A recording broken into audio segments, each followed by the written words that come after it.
Hey guys, so this video is on logarithms. Logarithms are just another way that we can represent a pattern. Like I said, mathematicians are, their job is to figure out how we can represent a pattern, and a logarithm is actually the inverse of an exponential. So we have to learn about how we work with logarithms. They do work hand in hand with exponential functions and exponents.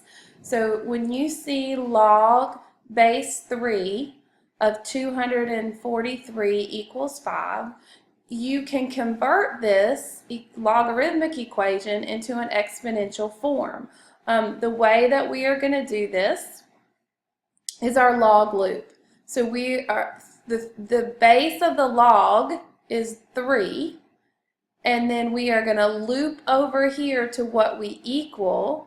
We actually equal the exponent. So this is 3 to the 5th. And that is going to equal 243. So our answer actually comes first. And if you put that in your calculator, 3 to the 5th, 3 times 3 times 3 times 3 times 3, I think I said it 5 times, is 243. Or you can use your to the key. If we have log base 4 of 64 equals 3, then our log loop, we are going to start with 4 to the 3rd equals 64. So 4 to the 3rd equals 64. If we have log base 9 of 3 equals 1.5, then our log loop says 9 to the 1/2 equals 3. 9 to the 1/2 equals 3. If we want to talk about how you put this into a graphing calculator, you can put 9 and you can use your to the key, but please understand that you have to put that 1/2 in parentheses. 9 to the 1/2 equals 3. And for those of you who are like, what is that? How can we have a fraction up there? I'm pretty sure you probably talked about these before. If you remember, the 1 is the whole power you're raising to, and the 2 is your root. So this is actually saying the square root of 9. We have 1 9, and then we are taking the square root. Our root is 2. So what is the square root of 9? Well, that is equal to 3. If we look at number 4, once again, we can convert all logarithms to exponents. This is 5 to the -2 is equal to 1 1/5, or sorry, 1/25. Some of you may be like, this is magic, how's this happening? But what we're actually doing, if you remember many, many moons ago in Math 1, you learned your exponent rules. And with exponent rules, if you were negative in the numerator, then that meant you had to move down to the denominator. So if you have 5 to the -2, to get rid of that negative exponent, that actually means you have 1 divided by 5 squared, which we know is 1/25. So that's how our relationship of the exponents works. All right. Number 5. Here we are writing each equation in logarithmic form. So we are going to have 2 to the 3rd equals 8. We want to write this with a log. We have log, and our base here is going to be our base of the log. Then we have our answer 8, and that equals 3. So you do your log loop. 2 to the third equals 8. So 2 base exponent answer. You write that down. Base exponent, and then we equal the answer. That's our log loop. Number 6, we have our log. We have base 3. Our answer is 9, and we are equal to the exponent. So you can always check yourself with the log loop. 3 squared is equal to 9. 3 squared is equal to 9. Here, doesn't matter if it's negative, it doesn't matter if it's a fraction, we still have our log. 8 is our base. 1 over 64 is our answer, and it is equal to -2. A negative exponent does not make your answer negative. Negative exponents have absolutely nothing to do with the sign being positive or negative. Negative exponents move you, if you're negative in the numerator, you move to the denominator. So this is just going to take that 8 squared down, and 8 times 8 is the 64. Looking at that log loop, do I have it in the right order? 8 to the -2 is going to equal 1/64. If we have the log, here our base is 1/3, our answer is 1/9, and we are going to equal 2. 1/3 times 1/3 is going to equal 1/9. 1/3 squared equals 1/9.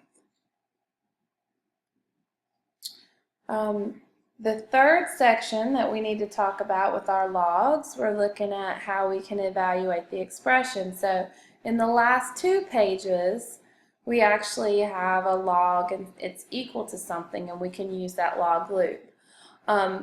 My suggestion to everyone is to just still use that log loop.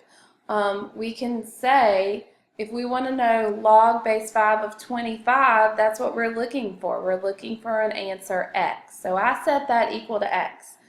My brain only works with exponents. I don't know why. I have always converted logarithms over into exponential equations. So instead of trying to figure it out in this manner, I'm going to convert it with my log loop. I'm going to say 5 to the x, 5 to the x equals 25. And I'd say that most of us recognize that 25 is 5 squared. So it's just like our exponent equations. Once they have the same base, then our exponents are equal. So most of us already know that 5 squared is 25. So the log base 5 of 25 is going to be equal to 2. If we have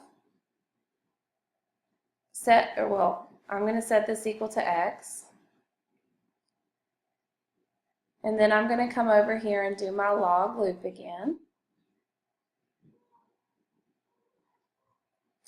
So we have 9 raised to the power of x equals 3.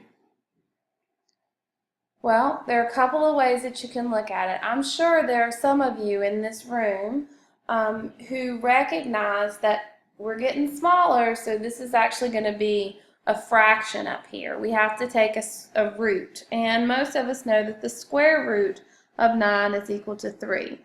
And the exponent that represents the square root is 1/2. So already some of us are already saying, yeah, x is just equal to 1/2. If you are not in the group of people who automatically sees at 9 to the 1/2 equals 3, that's great. That's all right. what we have to do is just like our exponent equations. We have to figure out how we can represent 9 in terms of 3. And so 9 is actually 3 squared, and then we just have another x up here.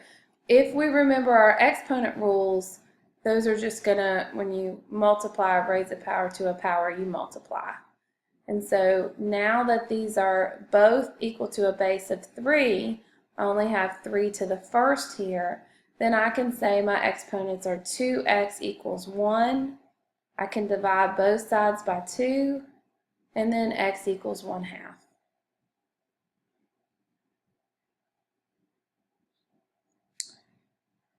I'm afraid I might run out of room on these. Let's see, let me use a different color.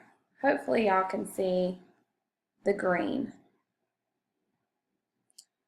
Here we are going to set ourselves equal to x, and so this is 10 to the x equals 1,000. 10 to the x equals 1,000. You can convert. Some of us already know that x has got to be 10 times 10 times 10. We've got 3 zeros over here, so x has to be 3. But we could say 10 to the x is 1,000 is also 10 to the third, which then lets me know that x is equal to 3. It makes much more sense for this old lady to just use that log loop. I want 125 to the x equals 5. 125 to the x equals 5. Well, here we're going down, so that we've got to take a root. We know that we're not going to be able to just magically have 125 multiply to 5. That's not going to work. So we're going to be taking a root here, and when we take that root, we are going to say that 5 to the 3x equals 5 to the first, and then we get 3x equals 1, and we divide both sides by 3, and that leaves me with x equals 1/3.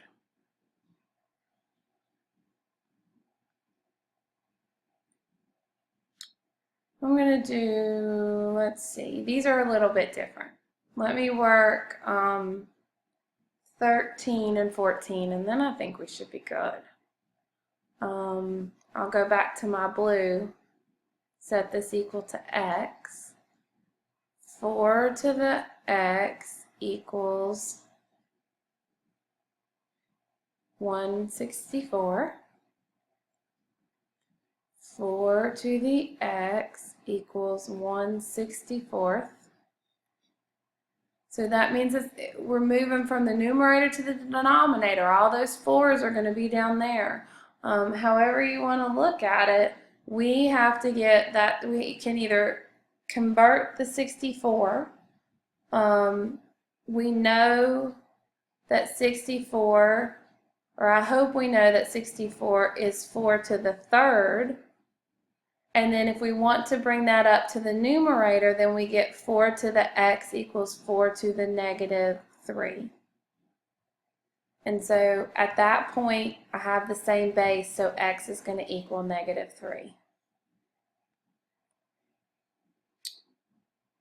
My last one that I'm going to work over here, because I think we should be doing well, we're going to do our log loop. 5 to the x equals 1/625. 5 to the x equals 1/625. 5 to the x equals 1. We can convert 625 into 5 to the 4th. And then we're going to bring that up as 5 to the x equals 5 to the -4. Or x equals -4. Alright, you guys can try 15 and 16.